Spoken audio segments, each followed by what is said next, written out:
I Have a Bad Feeling About This by Jeff Strand. Chapter 9. Henry didn't say anything about the text message. He matched 5 purple coins in a diagonal row, but felt no real elation about the mighty accomplishment. He closed out the game and handed the phone back to Monica. "Thanks," he said. "I really needed that." She tucked the phone back into her pocket. "No problem. Now, I really do have to go back. I hope you survive the night so I can see you tomorrow." "Me too." She stood up, gave him a smile that made 93% of the feeling vanish from his legs, then headed back on the path from which she came. Henry watched her until she disappeared completely into the darkness. He didn't like seeing her leave, but it was a spectacular view. Monica had a boyfriend. That made sense. Girls who looked like her didn't typically have much difficulty finding a suitable mating partner. He thought she was being a bit flirty, but when he replayed the conversation in his mind, he decided that she was just being friendly. He replayed the conversation again. Yep, friendly, not flirty. He replayed the conversation once more because even if she hadn't been flirting, it was a very pleasant memory. Maybe there was trouble in paradise. After all, why hadn't Bobby texted her himself? Did he not miss her enough? Was he lazy? There was absolutely no reason in the world except for that lazy jerk not to be texting her himself, except he might not have a cell phone. He might own a cell phone, but not have it with him at the moment. He might own a cell phone, but the battery died. He might own a cell phone, but because he was out too late with Monica doing amazing things, he missed curfew and his parents took the cell phone away from him for a week. He might have been texting her all day, constantly texting things that were pure poetry, using emoticons like a true artist. At some point, his thumbs had given out. It was 1 a.m. Some people slept at that time. Henry didn't like any of those. Much better versions were. Every time Bobby texted, he said something stupid like, "Love your boobies, ha ha ha." Monica was getting tired of it and told him that if he didn't have something intelligent to text, not to text her at all, so he chose not to text her at all. He was such a hopeless klutz that every time he got a new cell phone, he'd drop it in a puddle of water.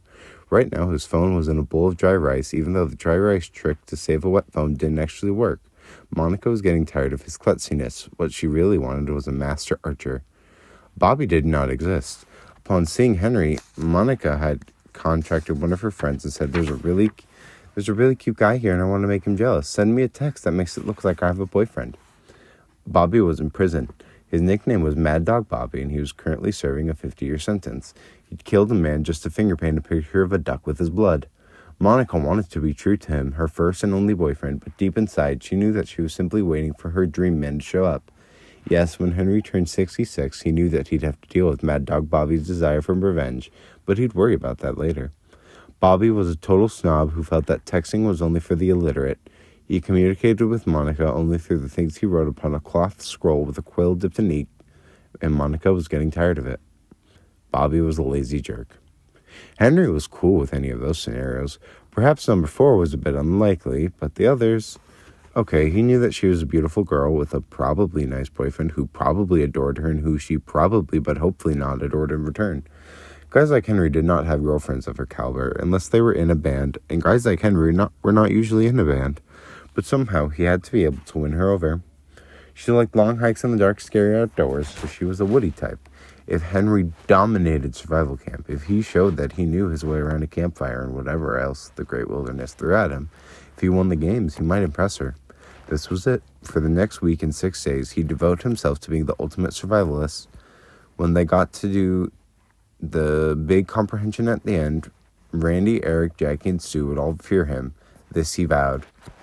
When he woke up, an armadillo was about 3 inches from his face, staring at him. Henry screamed. Breakfast sucked.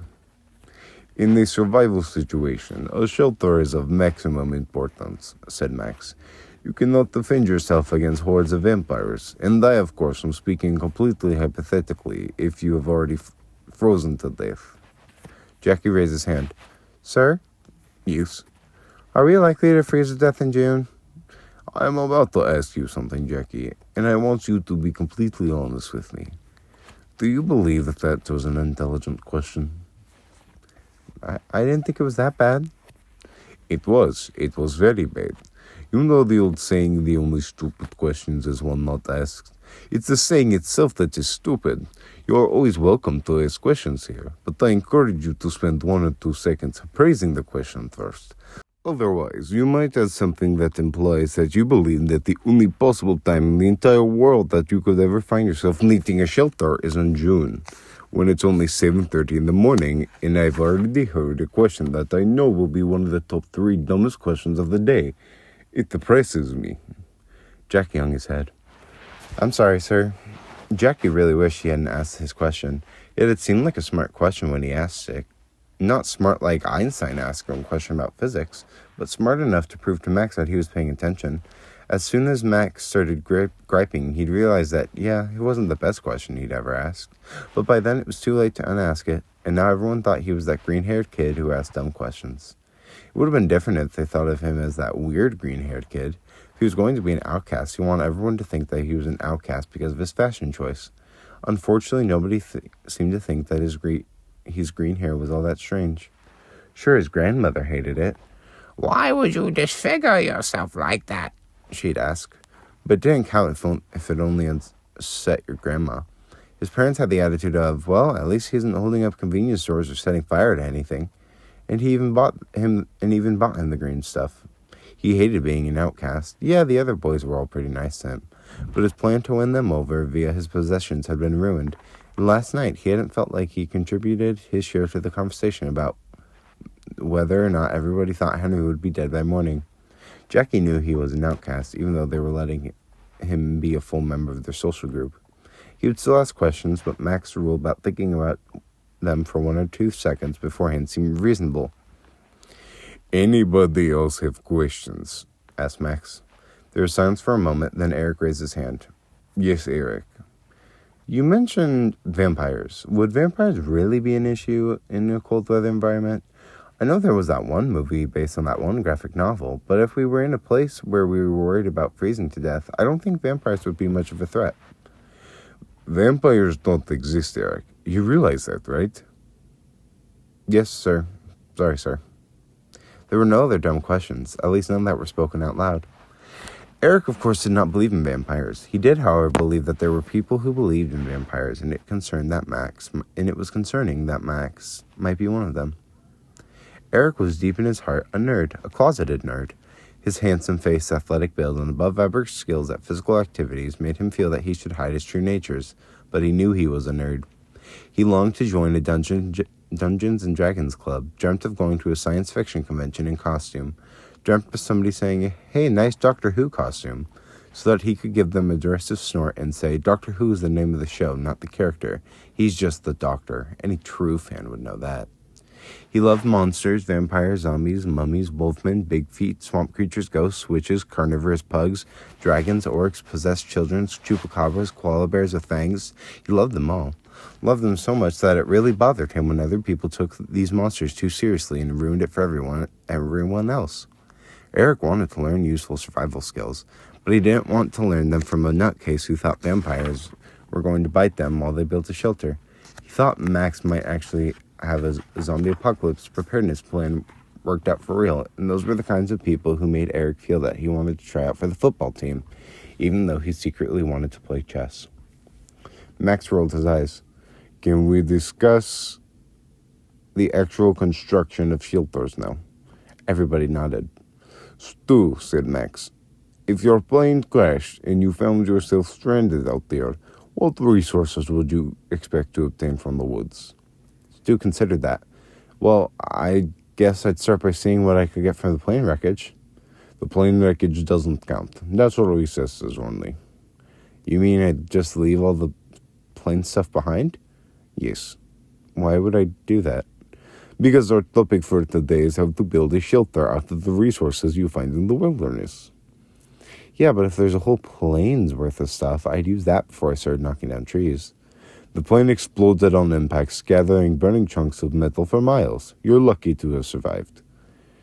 I'd still be more inclined to search for useful pieces of wreckage.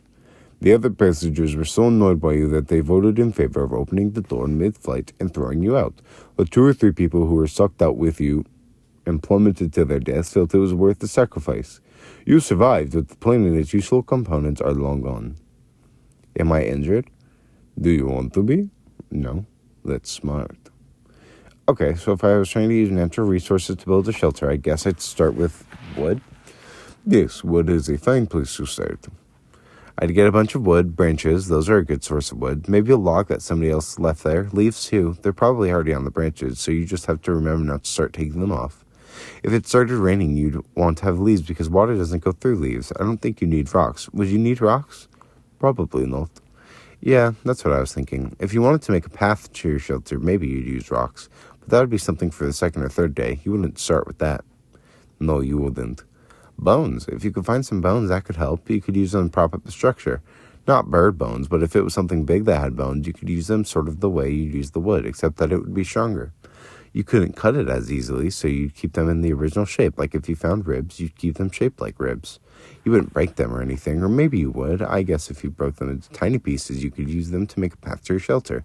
But like I already said, that wouldn't be a priority, and you need to make sure that everybody in your party had good shoes because you wouldn't want to walk on broken bones without good shoes. Of course not. A tarp, not a naturally occurring plastic tarp, but something in nature that you could use as a tarp. I guess that's what the leaves would have been for, but I don't know what else you would use. Sunlight? I don't know. Are you finished? Max said. Yes, sir. I do want to clarify that I wouldn't start looking for bones first thing. I would use the branches and leaves first. It would be more if I found some bones while I was looking for the other stuff, I would try to put them to practical use. Not that I would instantly start digging for bones as soon as the plane crashed. Good to know. That's basically my answer. I got it. If it's not the answer you want, I can change it. No, I think we're okay, Stu. Max stood there for a few minutes, looking sad, and he composed himself. For this shelter building exercise, you will be divided into 2 teams. What Max said next was like a roaring chainsaw of pure fear in everybody's heart, except maybe Eric's. Wilderness survival tip. If you're sinking in quicksand, it is very important not to shout, "Help, I'm sinking in quicksand." Because if your friends think there's quicksand around, no way are they going to be dumb enough to try and pull you out and risk getting stuck themselves. Instead, you should shout, "Help, this natural hot spring is so comfortable that I feel guilty enjoying it all by myself."